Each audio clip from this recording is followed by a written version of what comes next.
10 WWE wrestlers who were extremely difficult to work with. Let's watch. Why, Elizabeth? Because you can't beat me. You're wrong. No, you can't. Man, don't touch me. 10 WWE wrestlers who were extremely difficult to work with. Number 10, The Cat. The Cat had various roles during the WWE Attitude Era, and a final role in the company saw her enter into a feud with Right to Censor. Unfortunately for Cat and her fans, the angle was abruptly dropped when she was fired from the company. It was reported that the Cat was extremely difficult to work with backstage, and the creative team had done nothing but complain about how much of a nightmare she really was.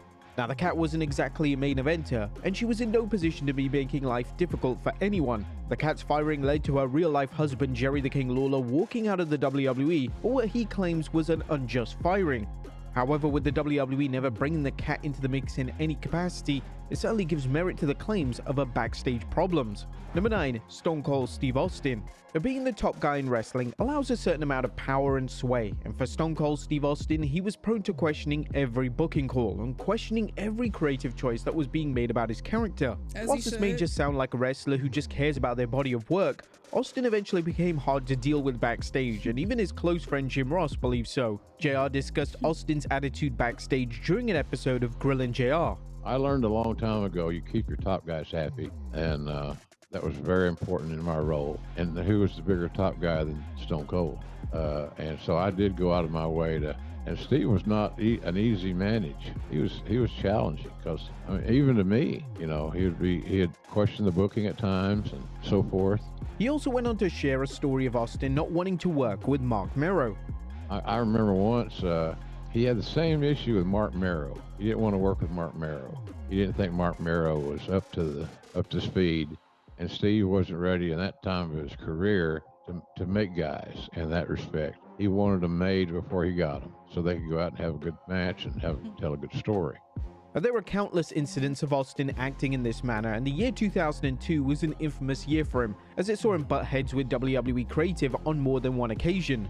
Number 8, Buff Bagwell. When a wrestler debuts in a new promotion, it's vital that they make a great first impression. When it came to Buff Bagwell, who joined WWE following the WCW buyout of 2001, he did everything imaginable wrong. Bagwell came into the company with a massive attitude problem, and his behavior made everyone from the WWE staff members to the actual talent completely resent him. Bagwell was late to shows without showing any remorse, and he was even faking injuries, a major no-no in the world of wrestling. In the space of a few short months, Bagwell had alienated himself from the entire locker room thanks to his own malicious actions, and it was hardly a surprise that WWE cut ties with him indefinitely only after 2 matches in the company. Paid. Number 7, The Miz. The Miz deserves a ton of credit for always being 100% authentic. When he first arrived in WWE, his bold and brash personality caught the locker room off guard, and this instantly led to problems. The Miz stood out when compared to the rest of the wrestlers, and his personality was interpreted as being cocky, and due to The Miz being a complete rookie, wrestlers and WWE staff members questioned what The Miz had to be cocky about. The Miz was pretty much hated by all the top guys in the company, and he was even at one stage kicked out of the locker room.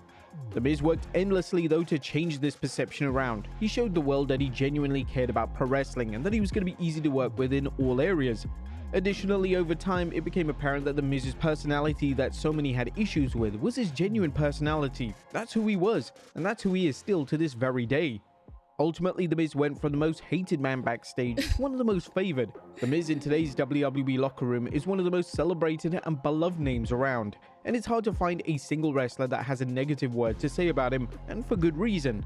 Number 6, so basically Sable. his personality Wrestlers grows having on an issue you. with dropping their respective title isn't anything new. However, when asked to drop the title to a name that helped make you relevant, then it's definitely an issue.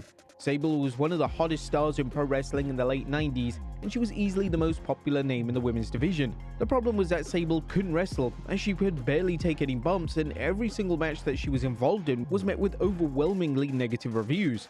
The only reason that Sable was even able to step foot in the ring was due to the iconic Luna Vachon, who had a hand in training her. But Sable was detested backstage by the locker room. She was hard to deal with, and the WWE creative team would have a tough task working with her, and she would even refuse to drop the title to Vachon in 1999. This resentment mainly came from the superiority complex that Sable had, and this was a complex that wasn't remotely justified. This would anger wrestlers and writers backstage in today's wrestling, so it's easy to imagine just how hostile everyone's behavior was towards her during the wild days of the Attitude Era. Number 5, the Ultimate Warrior. During his various WWE runs, the Ultimate Warrior acquired a rotten reputation backstage, and this reputation stated that he was selfish, hard to deal with, and some would say an egomaniac. Warrior liked to operate by his own rules, and he rarely connected with wrestlers or key members of the creative team, and this often resulted in significant problems backstage. There are endless stories of Warrior's behavior backstage being shared publicly, but one rare story is from 1996. Warrior returned at WrestleMania 12 to take on Triple H, who was using his Hunter Hearst Helmsley persona at the time. The idea behind the match was a competitive match that would showcase both men. However, on the day of the show, Warrior cancelled the idea and decided that he wanted to squash the future head of creative. WWE executive Bruce Pritchard would share this story on his podcast. It was never meant to be the short match that it became. Warrior changed it that day. I think Jerry Briscoe was the agent, and Warrior was like, no, this is the match we're going to do, and went back and forth, back and forth, back and forth, and at that point, it's get the match in the ring, and Hunter was a pro and was like, let's just go do what we got to do and move on, and we'll deal with all the other shit afterwards. The WWE had so many names willing to talk negatively about their experiences with Warrior backstage that in 2005, they released a hit piece documentary focused on his bad behavior. The Self-Destruction of the Ultimate Warrior was the title of the documentary. However, due to the WWE and Warrior making amends in his final years, the documentary is very hard to find. Number 4, Triple H. Triple H is currently the head of WWE Creative, yet during his time as a full-time wrestler, he made a lot of enemies backstage. Triple H didn't conduct himself in the best manner, and he was often prone to using his power to manipulate WWE Creative into his set vision. This became hard for those backstage as Triple H started to be seen as a selfish man who was only trying to make himself look good. During the 2000s, it's believed that Triple H impacted the pushes of both Rob Van Dam and Jeff Hardy. This type of behavior would have naturally made the WWE Creative Department's job difficult, as they couldn't exactly argue with the chairman's son-in-law. Thankfully, the game managed to break away from this kind of behavior in his later years, and the Triple H that currently leads WWE couldn't be more different. Number 3, Enzo Amore. Now, it took a matter of months from Enzo Amore's main roster debut for reports to surface relating to his behavior. The main roster crew hadn't exactly become members of the Amore fan club since they began to work with him, and his behavior was rubbing everyone backstage the wrong way.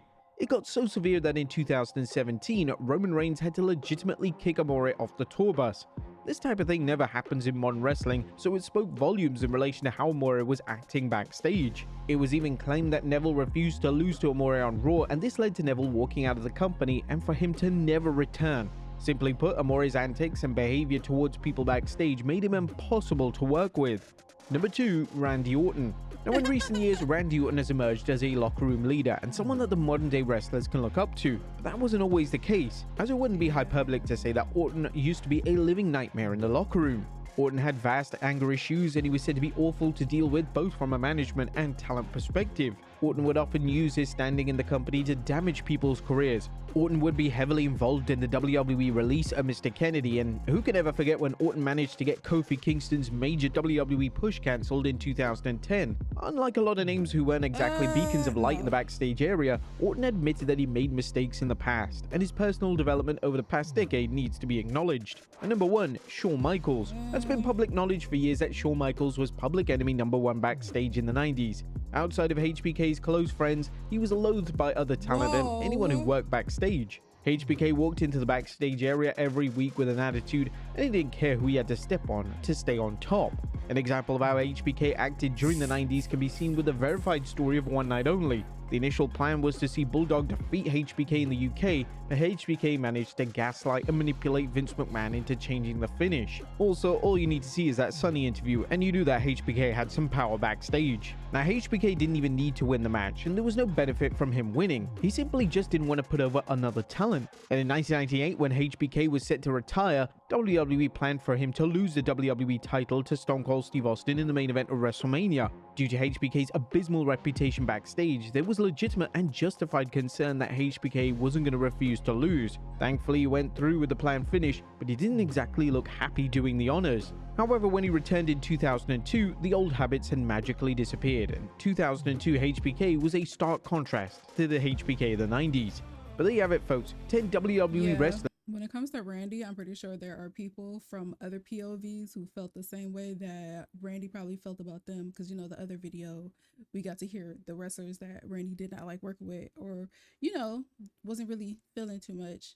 So it's like we got to kind of like hear his POV of how he felt about them, but I'm pretty sure there's like other stories of people feeling the same way about him being difficult or whatever. And then like back to Austin, I don't blame him. Austin, from what this sounds like, it sounds like he will read every single thing in a contract before he signs. He needs his lawyers. He's not going to agree to nothing until he like understands, okay, what we talking about here, what's finna go down. Y'all are not finna play me, where other people, if you tell them to sign here, oh, they're signing immediately. Austin, he's like, no, what is gonna happen? What is my story gonna be like? Y'all are not finna play with me, have me doing anything crazy. So I can see how that can be like kind of difficult to deal with. Somebody who's not immediately just gonna say yes to everything. You know what I'm saying? Not being like, I don't know, kind of like a pushover. So I kind of get it, but I'm on his side. I'm on Austin's side when it comes to that, because people will try to play you like that. Especially in something like this, like that'll be in your legacy. You don't want no bullshit. You don't want a weird like stain on your legacy, because as you can see, we're still talking about wrestlers from like years ago and what they did and had to go through, and their previous storylines. So he already knew, especially in this type of business. Yeah, y'all are not gonna play with me. I'm gonna read the fine print, okay, and then I'll get back to you. And if that makes me difficult, oh well, get over it. Especially, you know, him being the position that he was in, he's like a big star. So, and then further on, like his storylines made him even bigger. So I totally get it. But that's gonna do it for this reaction, guys. Make sure to leave some likes and comments down below. Let me know what you guys think, and I will see you in the next one.